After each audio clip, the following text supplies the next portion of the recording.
सबसे पहले मैं आपके साथ पोस्ट एम्प्लॉयमेंट बेनिफिट प्लान्स के बारे में डिस्कस करना चाहूँगा, क्योंकि अगर ये समझ में आ जाता है तो इसकी वजह से अदर लॉन्ग टर्म बेनिफिट्स भी आसानी से समझ आ जाते हैं। शॉर्ट टर्म बेनिफिट्स तो समझ में आए ही हुए हैं कि वो सीधा एक्सपेंस है पीएनएल का हर साल का, और टर्मिनेशन बेनिफिट्स भी अगर कोई ऐसी घटना घटती है जिसकी वजह से किसी एम्प्लॉय को टर्मिनेट करना पड़ता है, तो टर्मिनेशन पॉलिसीज़ के अकॉर्डिंग जो भी लायबिलिटी बनती है कंपनी की, उतना एक्सपेंस हमें प्रॉफिट लॉस अकाउंट में चार्ज करना है। तो ये दोनों सीधे सीधे हैं। पेचीदा मामला है पोस्ट एम्प्लॉयमेंट बेनिफिट प्लान्स, इसे समझते हैं पहले, उसके बाद आपको मैं दोबारा लेके आऊँगा other long term benefit plans के लिए, ताकि इसकी अकाउंटिंग भी आपको समझ आए। जैसा कि मैंने कहा कि दो टाइप के पोस्ट एम्प्लॉयमेंट बेनिफिट प्लान्स होते हैं, एक होते हैं डिफाइंड कंट्रीब्यूशन प्लान्स और एक होता है defined benefit plans. Defined contribution plans के बारे में मैं अभी डिस्कशन कर चुका हूँ कि हम एक कंट्रीब्यूशन डिफाइन करते हैं और वो कंट्रीब्यूशन हम एक्सपेंस रिकॉर्ड करते हैं और एक लायबिलिटी रिकॉर्ड करते हैं, और जो भी बन पड़ता है वो फंड उस एम्प्लॉय को दे देता है, और एम्प्लॉयर कोई भी लॉस मेकअप नहीं करेगा कि हाँ आप ज़्यादा कमा सकते थे, हम आपके दुखों को समझते हैं और आपको ज़्यादा पैसा देंगे, ऐसा एम्प्लॉयर नहीं करता है। डिफाइंड बेनिफिट प्लान्स में एम्प्लॉयर ऐसा करता है। अगर उन्होंने कोई बेनिफिट डिफाइन कर दिया, जैसे 1% ऑफ लास्ट ऑन सैलरी, और उन्होंने कोई फंड क्रिएट किया, उस फंड में अगर पैसे कम पड़ जाते हैं तो इस एम्प्लॉयर को वो पैसे की भरपाई करनी पड़ती है वो बेनिफिट देने के लिए एम्प्लॉय को, जो इन्होंने इस तरीके से डिक्लेयर कर दिया है कि वो बेनिफिट डिफाइंड हो गया है। इसमें कंट्रीब्यूशन डिफाइंड नहीं, इसमें बेनिफिट डिफाइंड है कि कम ज़्यादा हुआ तो हम उसकी भरपाई करेंगे। इस तरीके के बेनिफिट को डिफाइंड बेनिफिट प्लान्स कहते हैं। जब एम्प्लॉय कंपनी के लिए काम कर रहा होता है तो हम डिफाइंड कंट्रीब्यूशन एक्सपेंस डेबिट करते हैं और क्रेडिट लायबिलिटी कर देते हैं। अगर यही एम्प्लॉय किसी इन्वेंट्रीज़ की मैन्युफैक्चरिंग में या प्रॉपर्टी प्लांट एंड इक्विपमेंट के कंस्ट्रक्शन में योगदान दे रहे हैं, तो हम कॉस्ट ऑफ मेकिंग इन्वेंट्रीज या cost of property plant and equipment में भी इन सेवाओं के पैसे का ऐड कर सकते हैं इन्वेंट्रीज की कॉस्ट में और प्रॉपर्टी प्लांट एंड इक्विपमेंट की कॉस्ट में। उस केस में हम एसेट अकाउंट रिकॉर्ड करेंगे, मतलब ये कॉस्ट जो एम्प्लॉय की है वो कैपिटलाइज करेंगे और क्रेडिट हम लायबिलिटी करेंगे डिफाइंड कंट्रीब्यूशन प्लान्स के लिए भी।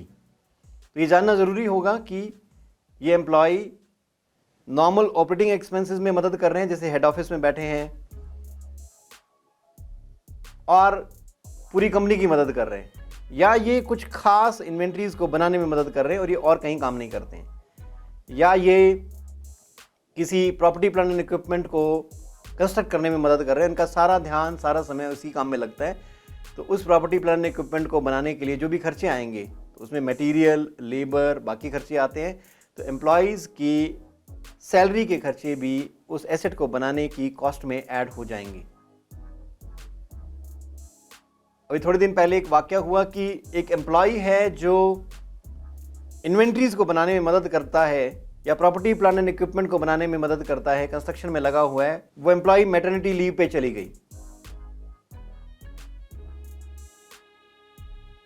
तो जो मैटरनिटी लीव का एक्सपेंडिचर है वो हमारा ऑपरेटिंग एक्सपेंसेस माना जाएगा या हम कॉस्ट ऑफ गुड्स सोल्ड में ऐड करेंगे अगर हम इन्वेंट्रीज की मैन्युफैक्चरिंग में उन एम्प्लॉयज़ की सेवाओं का योगदान ले रहे थे। वो मैटरनिटी लीव पे चले गए हैं, तो क्या हम कॉस्ट ऑफ इन्वेंट्रीज में जो सैलरी डिसबर्सल हम कर रहे हैं, क्या उस कॉस्ट में हम ऐड करेंगे या ये हमारा ऑपरेटिंग एक्सपेंसेस माना जाएगा? तो अगर वो एम्प्लॉय डायरेक्टली नहीं काम कर रहे हैं और उन इन्वेंट्रीज की मैन्युफैक्चरिंग में डायरेक्ट इन्वॉल्वमेंट अभी नहीं है, तो हम उस कॉस्ट को नहीं ऐड कर सकते हैं कॉस्ट ऑफ गुड्स सोल्ड में। ये हमारा कंपनी का ऑपरेटिंग एक्सपेंडिचर है।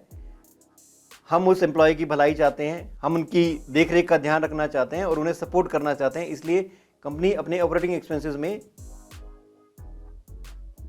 कंपनी जैसे और एक्सपेंसेस सैलरीज के रिकॉर्ड करती है वैसे ही इस एक्सपेंस को भी रिकॉर्ड करेगी।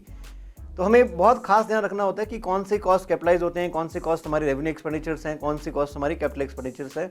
ये हमें हर कॉस्ट को बारीकी से देखना होता है, उसके बाद ही उसकी अकाउंटिंग तय होती है। तो डिफाइंड कंट्रीब्यूशन प्लान्स की अगर जनरल एंट्रीज अगर हम देखें, तो अगर कोई एम्प्लॉय सर्विसेज रेंडर कर रहा है तो हमारी जर्नल एंट्री होगी defined contribution expense account debit, liability account credit.